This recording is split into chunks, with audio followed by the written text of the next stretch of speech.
Familia, bendiciones. Una semana más que inicia un día lleno y cargado de bendiciones de parte de Dios nuestro Padre. Venimos delante de la presencia de Dios sabiendo que Él nos ama y que es el providente divino para cada una de nuestras angustias, que es el bastón de apoyo para cada uno de nuestros quebrantos. La reflexión del día de hoy será una reflexión durante toda esta semana. Durante los 3 audios de esta semana estaremos hablando de la familia, centro y núcleo de la sociedad.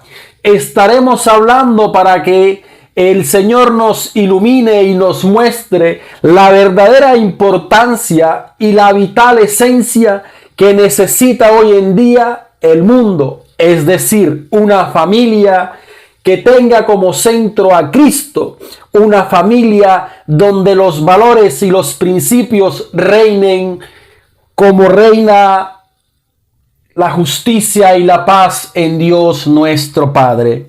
La reflexión del día de hoy está tomada del Evangelio según San Mateo en el capítulo 19, versículo 3 y siguiente. Y dice: se le acercaron unos fariseos que para ponerle a prueba le dijeron: ¿puede uno repudiar a su mujer por algún motivo cualquiera?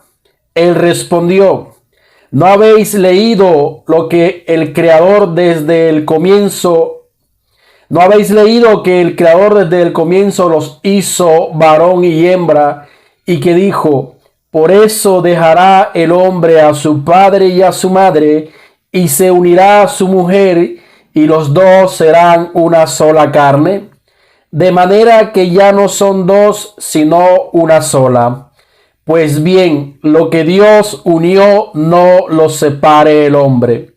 Dícele: pues, ¿por qué Moisés prescribió dar acta de divorcio y repudiarla? Respondió: Moisés, teniendo en cuenta la dureza de vuestro corazón, os permitió repudiar a vuestras mujeres, pero en el principio no fue así. Palabra del Señor. Gloria a ti, Señor Jesús. La familia, como dije ahorita, es el centro de la sociedad, el epicentro de los buenos valores, las sanas costumbres y los principios de una sociedad está en la familia. Y el Evangelio nos muestra un contexto donde Jesucristo es puesto a prueba de algo que Moisés ya había mandado. Nótese que en el Evangelio aparece una palabra que es divorcio, que si buscamos su significado es la disolución del matrimonio o la disolución de la unión conyugal, que en palabras castizas, del matrimonio. Si existe el divorcio desde la era de Jesús, existe el matrimonio. Y no desde la era de Jesús, mucho antes, desde Moisés. Ahora bien, escuchando esto, sabemos que el matrimonio no es un invento o una imposición de una religión o de otra, o un mandato del Estado para tener subyugado al ser humano. El matrimonio, como dice Jesús, fue pensado por Dios desde el principio. No es invento ni algo que está de moda, aunque yo creo que ahora está un poco ambiguo, porque la gente cada día no quiere casarse, no quiere oficializar esa unión de hecho o unión libre delante de Dios. Se cree que con el simple hecho de firmar un contrato en una registraduría ya está hecho. Pues no. Aquí Jesús nos los está diciendo claramente que Dios desde un principio quería que el hombre y la mujer se unieran en matrimonio. Ahora bien, si queremos escarbar un poquito, escudriñar un poquito en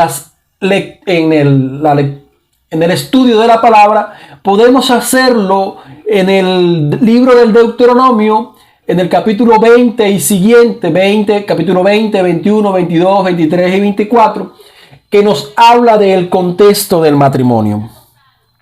Teniendo claro que el matrimonio no es una imposición de una iglesia o de otra, no es un invento de la religión o de otra religión, que fue pensada desde un principio por Dios para nosotros, que ya se practicaba desde la época de Moisés, tenemos que seguir escuchando lo que dice el mismo Jesús. Por eso, el hombre dejará a su padre y a su madre y se unirá a su mujer. Hoy en día es muy normal ver que cuando existe un matrimonio, pues por una situación económica se van a vivir donde la mamá, donde los padres del hombre o donde los padres de la mujer. ¿Sí? Y puede que esto funcione en un principio para solventar una estrechez económica, pero estás llamado a vivir aparte. Estás llamado a formar tu familia en el núcleo donde tú seas papá y donde tu esposa sea mamá. Pero si está la abuela, si está el abuelo, si en esa misma casa viven tías, pues tus hijos crecerán sin identificar quién es la mamá que hay que obedecer, porque creerá que su mamá es la abuela. Y si es por el lado del papá, también creerán que el papá es el abuelo y tú eres un tío. Se irá perdiendo esa identidad de autoridad. Jesús lo dice claramente: dejará el hombre a su padre y a su madre. Aplica también para la mujer: dejará a la mujer a su padre y su madre, y los dos se unirán. A veces hoy en día hay muchas familias donde todo el mundo manda y por eso el joven no sabe a quién obedecer. O si el papá dice algo, él sale corriendo donde la abuela porque sabe que la abuela le alcahuetea la sinvergüenzura, la grosería, y ahí se está perdiendo la autoridad que como papá y como mamá deben tener. Y pues de pronto puede que ya vivan aparte, ¿sí? Ya estén en un lugar aparte, tengan un hogar físico donde viva papá y mamá, pero pasan todo el día donde los suegros, pasan todo el día, y la suegra, que son muy buenas, que ya hice anteriormente un audio a las suegras, pues suelen meterse en temas de crianza hacia los niños.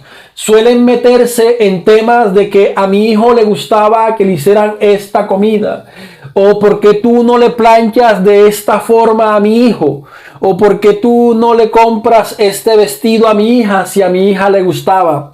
Papá y mamá, si hoy estás por delante de esta situación, que tienes un hijo o una hija que se está casando o ya se casó, pues deja que ellos construyan su familia, deja que ellos construyan su hogar. Y a ti, querido y querida futuros esposos, entiendan que para que en su hogar exista una identidad propia, deben formar su familia con sus propias decisiones, con sus propios errores. No pretender que a la primera revolcón de aguas de un pocillo sales corriendo a las esnaguas de tu mamá. No pretender que a la primera pequeña diferencia de opiniones ya tú, caballero, sales corriendo hacia la casa de papá y de mamá. Tenga los pantalones puestos, querido hermano, que si usted decidió contraer las nupcias del matrimonio, decidió irse a vivir en unión de hecho o en unión libre, o decidió tener un contrato civil con esa mujer, usted debe mantenerse firme y debe respetar y amar a su esposa y darle el lugar que su esposa se merece.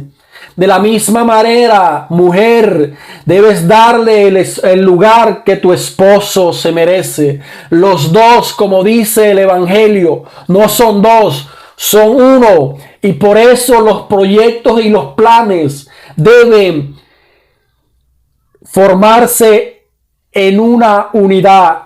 Los dos deben pensar con el mismo objetivo. Deben de tratar de tener las mismas metas y los mismos sueños. No puede cada uno remar para su lado. Deben remar los dos para el mismo lado. Es importante que tú y que yo, querido hermano, como cristianos, presentemos delante de Dios nuestro vínculo matrimonial. Es importante que como familia nueva, porque nos hemos casado, permitamos que Cristo entre en nuestro hogar, que no entre las malas influencias de los familiares del uno o del otro, que no entren las malas costumbres que tenías en tu casa, que los dos ya no son dos, sino una sola carne. Desde el principio Dios lo pensó así, que tú y que tu esposa formaran un hogar, apartados no solamente físicamente de papá y de mamá, también mentalmente. Que ese cordón umbilical se corte, porque ya tú eres la cabeza, querido hombre y querido hombre, eres la cabeza de tu hogar. Tú eres quien lleva los pantalones puestos. De ti debe salir el ejemplo. Y tú, querida madre, querida esposa, eres una digna representante de Papá Dios. Por eso ustedes deben formar un hogar nuevo, con nuevas costumbres, con sanos principios y con buenos valores. Desde el principio Dios tuvo la idea del sagrado vínculo del matrimonio. No es invento de una religión o de otra. No es invento del Estado. Si en la época de Jesús se hablaba de divorcio, porque en la época de Moisés se hablaba de divorcio, era porque desde esa época ya existía el matrimonio. Ya Dios lo había pensado así. Este es el primer audio que va enfocado a la familia, y es importante que el primero nos deje con claridad que el matrimonio no fue invento de hombre, fue una idea desde el principio por parte de Dios. Perdona que te salpique, pero levántate, mi hermano, porque hoy es un día grande, hoy es un día hermoso. Colócate la mejor pinta, échate la mejor colonia, maquíllate hermosa, porque hoy es un día bendecido por Dios.